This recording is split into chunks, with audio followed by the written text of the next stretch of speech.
there are certain paradoxes. And I know the tax business owners on this webinar that have grown your business aggressively, you're going to recognize what the dynamic I'm saying right now. So what happens is you get better and get better at providing tax services, right? You're just getting better at your job every day. And you get better at selling tax services. You get more clients and you get more complicated clients, right?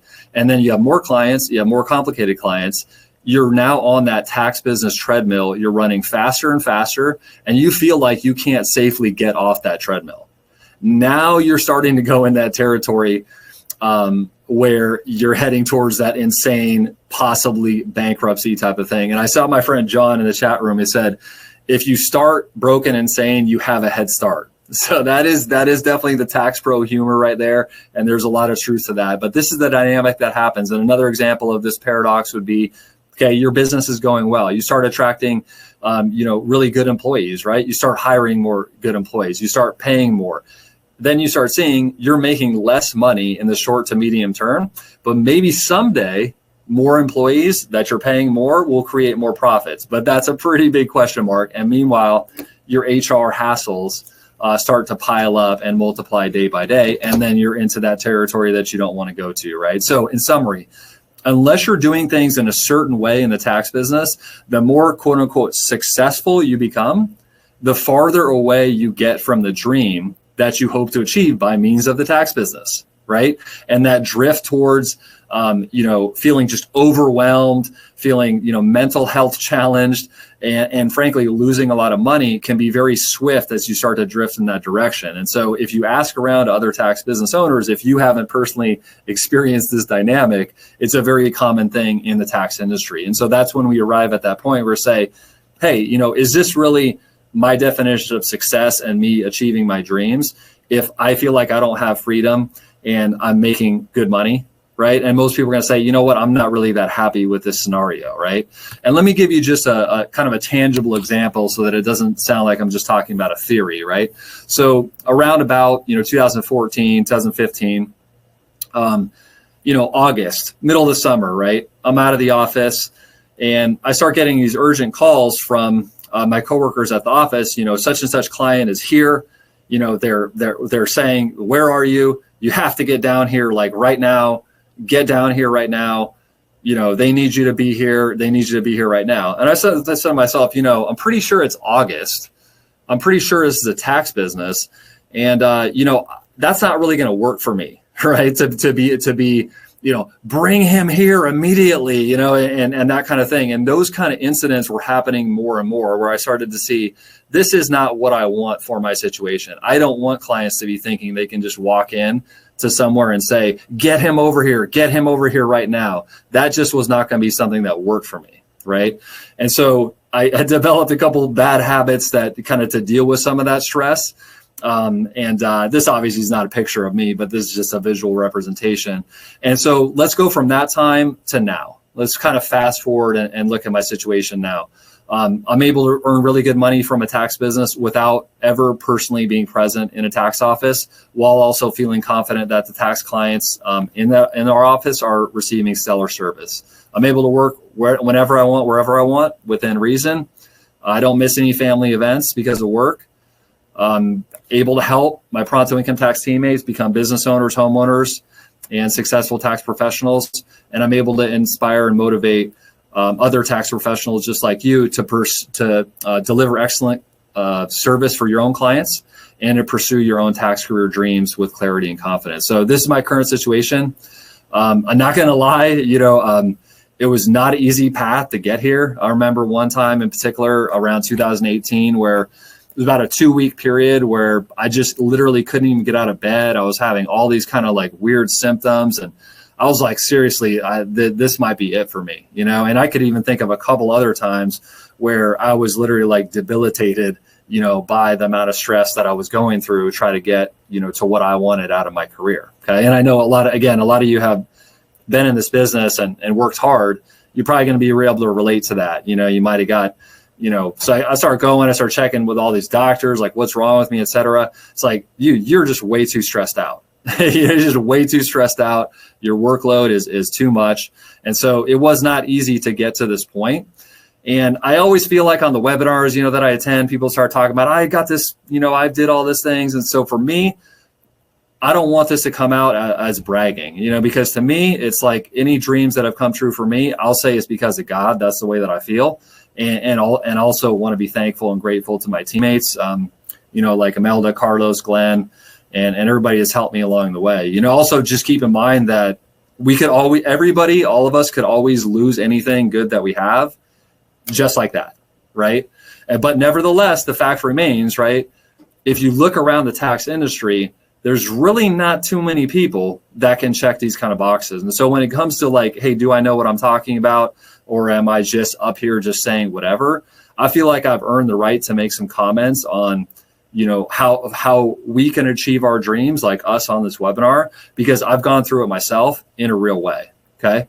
And so one thing that I've learned is that this journey to achieve our dreams in the tax business, it doesn't actually have to be as terrifying, as it has been for many of us. We don't actually have to almost die several times to arrive at the desired destination. So that's actually a positive, right? That's a positive thing. Okay, so with that being said, right?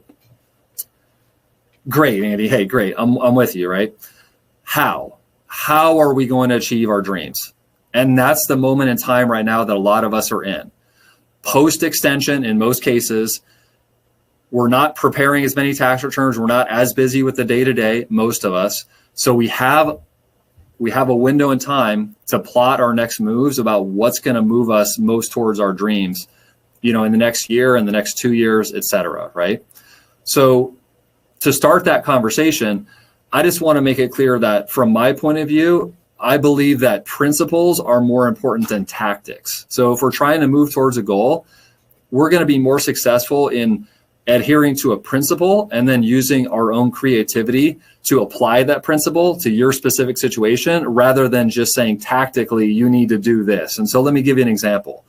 Like the principle would be let's focus major continuous effort on building a great client experience, versus a tactic to say, hey, you will achieve your dreams in the tax business if you use such and such practice management software, right? That's at the tactical level. Same thing with hiring or retaining team members. The principle would be, from my point of view, let me put myself in my teammates' shoes when I'm hiring and retaining team members, so I can try to think about how are they looking at this? What would they most want out of this opportunity? And we can contrast that with a tactic, which would be outsource the tax prep work to such and such country or to such and such company. And so for the people that are, you really want tactics and step-by-step stuff of exactly what to do to achieve your dreams in the tax business, we are going to give you out that free bonus. Okay. So you'll have it all on that one sheet of what I most recommend. Okay. So with that being said, let's go for the top 3 most important things I think we need to do to achieve our dreams in the tax business. And we're also going to have a chance, you guys, for you to have Q&A, for you to have commentary. And so we'll make this a conversation as we move towards the end of the webinar. But we want to point out that moving towards our dreams, we want to do it in a way that's not going to lead to being broke and or insane in the process of doing so. So thing number 1, principle number 1, draw your dream in color. So there's a few key things with regard to the tax business that I think are really essential to be able to say what you want out of the tax business, what you want out of your career. So how much money do you want to make? Just to get it right out in the open, right? How much do you want to work? And that might be very different for some people. Some people really like to work a lot. Other people, they don't really want to work that much, right? Or you want to work seasonal, you want to, et cetera. Just how much do you want to work? We got to be able to answer that question of what that vision is and how do we want to help our clients, right? Who are our clients? What services do we want to provide? What services do we not want to provide? What difference do we want to make in the lives of our clients? So these to me are the 3 key questions that we need to know. So when it comes time to build a vision and to draw that dream of what your dream looks like, we could start with a rough sketch. It could just be like, hey, I'm going to take what you just said on this webinar. That summarizes pretty much what I want. I want freedom and flexibility, plus I want to meaningfully help people, plus I want to make great money. Okay, let's take one step further. Let's get some color into that. Let's get a visual representation, right? This is what I want out of my career, right? So that's good. That's a good start. But let's dig a little deeper into that to draw our dream in color. So let's take, for example, how much money do you want to make from your tax career? So let's suppose, just for sake of example, the amount of income that you want to earn from the tax business is $50,000. So that's a number that's quite doable in today's tax industry, even on a part-time basis, right? That's very doable. Okay, but why? Why do you want to earn that $50,000 specifically? How is your life different and better when you're making that amount of money from your tax career? So for example, with that amount of money, I can buy a home for my family rather than feeling like I'm throwing away my money on rent. With that amount of money, I'll be able to take time off work and travel to see my wife's family, which will make my wife much happier. I'll be able to tell my boss that I need to be treated differently in my job, and I know that if I get fired or demoted, I have a viable backup plan to financially support myself. Okay, if I don't make that amount of money, how does that hurt me? Well, I'll be stuck feeling like I'm throwing away my money on rent. My wife will be unhappy. I won't feel confident enough to have an uncomfortable conversation with my boss because I won't have a backup plan in case I get fired or demoted. So can I see why? Can I see visually and envision why I need to move towards my dreams? And can I feel what it's going to be like when I get there? So with regard to how much do you want to work? Let's say it's 20 hours per week during tax season, right? You want to have a part-time business where you're making extra money and you just want to work a few hours when it's not tax season. Why? How is our life different and better when we're working that desired amount of hours? We don't work our desired amount of hours if we're working more. If we're working less, how does that hurt us, right? And can we see that? Can we feel that?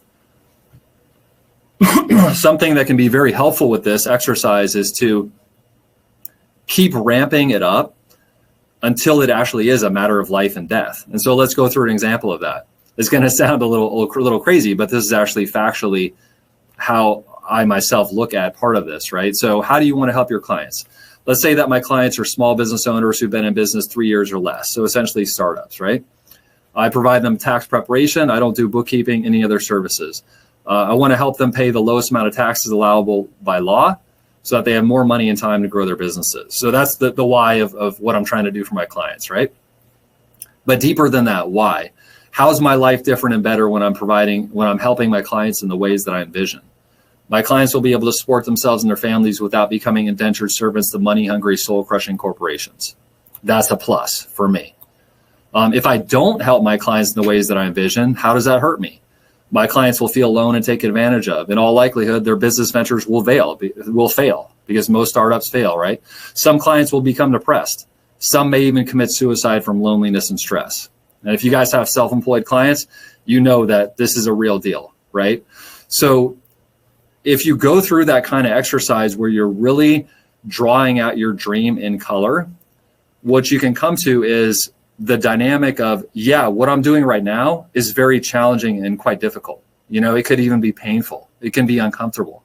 But on the other side of this fence, I have a vision of, and I can feel how that place is going to look that I can get to. And so it feels worth it to do that. And it'd be interesting to hear as we move towards the end of the webinar, have people done this? Do you feel like you've drawn your dream in color? And if so, would you be willing to share what that looks and feels like? So that's principle number one. Principle number two, thing to do number two, involve yourself with good people. Technology, tools, strategies, great, all for it. Success in business continues to heavily depend on the quantity and quality of our human-to-human relationships, right? I think we all can agree on that, right? Excuse me. As such, with that being the case, those of us who are serious about achieving our dreams need to get around and stay around good people as a completely critical priority. This may seem obvious, but the truth is that most tax professionals do not consistently prioritize this as being completely critical. The tax pros who do achieve their dreams do prioritize this as being completely critical. And I see a chat here, this interesting piece of conversation. So my friend Jeff here says, my only dream is how to find new clients.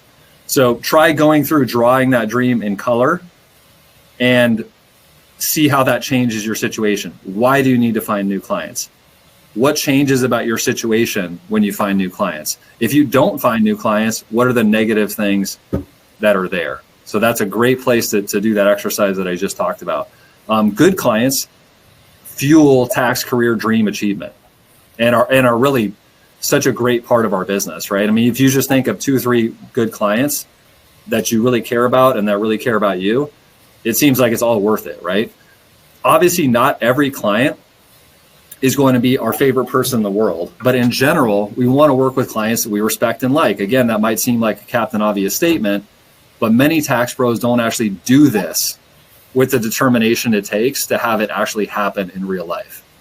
So many of us work with whoever comes our way, never tell clients we neither respect nor like that our time working together is over. And so we can actually learn to respect and like our clients, even if they're imperfect people, just like we ourselves are, right?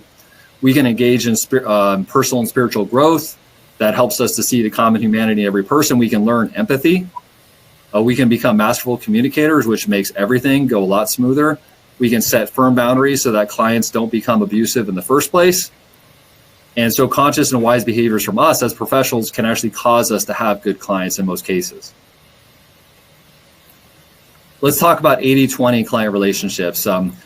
This Pareto principle, right? Something that the gurus really love. The gurus are never wrong. That's one thing you got to always remember. They're always right. They're always smarter than everybody else. And so there are various ways to apply this principle to your tax career, including 20% of your clients should give you 80% of your revenue. 20% of your clients should give you 80% of your job satisfaction. 80% of your mind share should go towards 20% of your clients. I don't necessarily find all those theories to be factually correct. However, I do fully agree that there will always be a smaller subset of your most good clients who are most going to help you move towards your tax career dreams.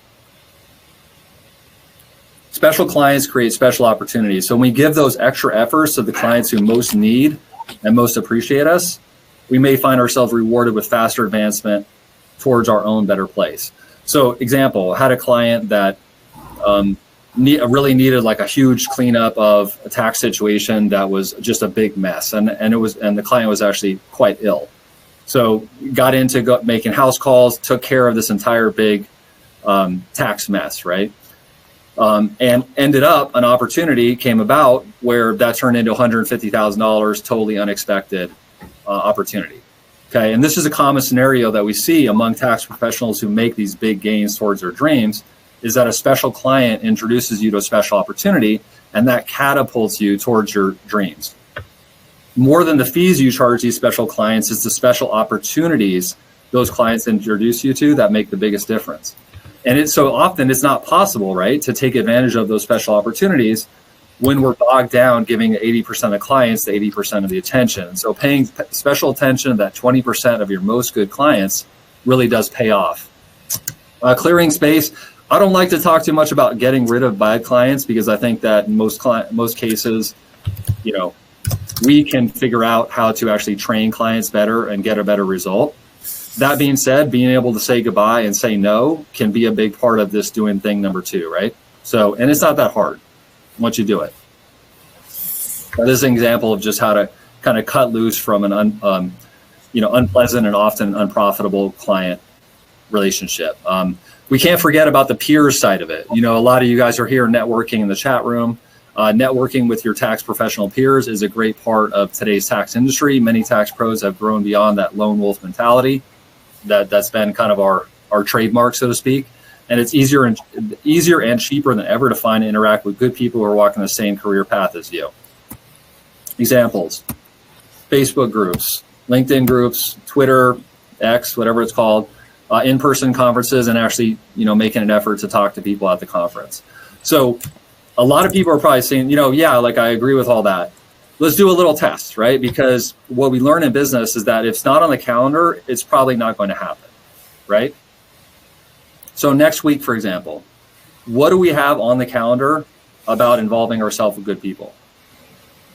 So, and people who achieve their dreams in the tax business are going to have time on the calendar for that purpose of involving ourselves with good people. How's the calendar looking on that? Right? How's my calendar looking on that? And something we can keep each other accountable towards. Principle number 3, if I only had to choose 3 things that are most crucial to achieve your dream in the tax business, this would be the third thing, is relentlessly increasing our skill level. And so this guy had a good tweet. I thought it was a good tweet, at least.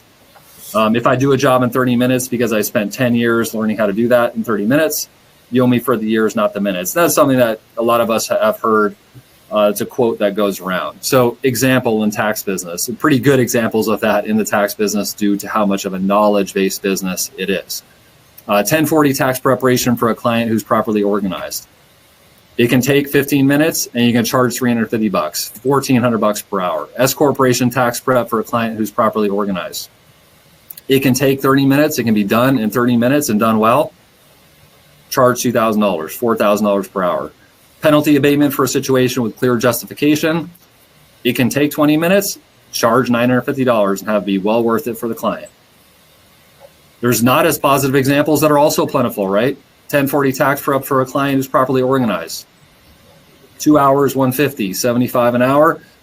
Also, downside, I did it wrong. S corp tax prep, quite common. 7 hours, charge $400, $57 an hour.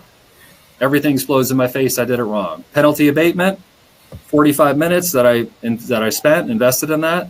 I didn't charge anything, $0 per hour. Also didn't get the job done. And so this is what can happen in the tax business, right? Again, at the beginning of our career, we might be spending a lot of time to do work because we're just figuring it out, right? The money might not be that great because we're just figuring it out. And we might be living in fear of making a mistake. It's very common. I think anybody who, if you think back to your start of your career, very common dynamic. Yeah. Middle of our career, there's a little bit better distribution, right? The time it takes is more matched up with the money we make. And we're not as scared of making mistakes. You know, what the dream looks like, not taking as much time, yes, making money, not being terrified of making mistakes or that you made a mistake. Particular skills are going to be much more profitable to relentlessly improve than others, right? So these would be my top 5. Marketing, and I'm seeing some chats here about that exact thing, right? So if somebody's showing up to this webinar saying, you know, I'm doing all right in my tax career, I'm doing okay, but my marketing is not good. So to improve your marketing skills is a very high level, high leverage skill, right? Ability to, and I define marketing as the ability to get attention. Sales, same thing. I define sales as the ability to get money. Effective serving of business tax clients, where the lifetime value of that client is quite a bit more in terms of the earning potential. Tax problem resolution services. Okay, that easy way, relatively easy to round out your income on a year-round basis. Team leadership, the ability to make money with other people while you're not personally working, means that you're earning infinity dollars per hour, right? Because you weren't working, but you still made money. So if somebody can check my math and make sure, but I'm pretty sure that's how it works out. So when we go to look at what skills that we want to improve as part of, you know, applying this principle number 3, doing this principle number 3, we want to choose skills that are highly profitable, if possible, as opposed to, merely academic exercises type of skills that are not really going to make that big of a difference, right? So that's a key thing, because we can relentlessly improve things that don't really make that much of a difference. Nobody really cares about that much. And that's obviously not going to be as important as improving the skills that make the biggest difference for your dream achievement. And this was a nice little, visual representation that James Clear put together about just getting 1% every day and kind of get 1% better, and how that compounds over time and even over the course of a year, let alone a few years, right? It's really an exponential improvement over time, just improving a little bit each day in the right skill areas. So this is my simple recipe, right? I think in our business right now, there's so much complexity and there's so much information, right? So how do we boil things down to things that are simple enough and doable enough from today moving forward, that these are the most important things for me to do in my career, for me to achieve my dreams in my career?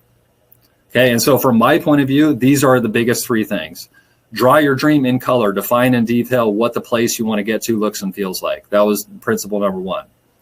Involve yourself with good people, get around and stay around good people. Relentlessly increase your skill level, get better at your work every single day. Not really that complicated, right? Doesn't mean that it's easy, but it's not really that complicated. And what I've seen is that it's guaranteed to produce positive results. I know a lot of tax professionals, many, many tax professionals. I've never seen any tax professional who's doing these three things who's not moving in a seriously good direction. Have you? So is there anybody in your network that you can look and see they're doing and have done these three things and they're not moving in a seriously good direction? Okay, I don't see it. And I know a lot of people.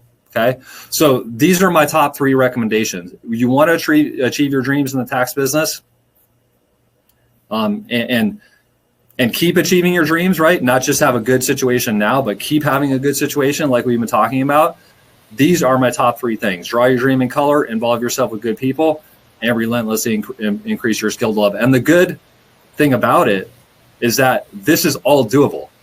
Right, this is all 100% doable. Everybody on this webinar, from wherever we're at, if we're making $1 million, $2 million, or $10,000 or $10, everybody has the ability to do this. So I do, Imelda, I have that little note to self right there.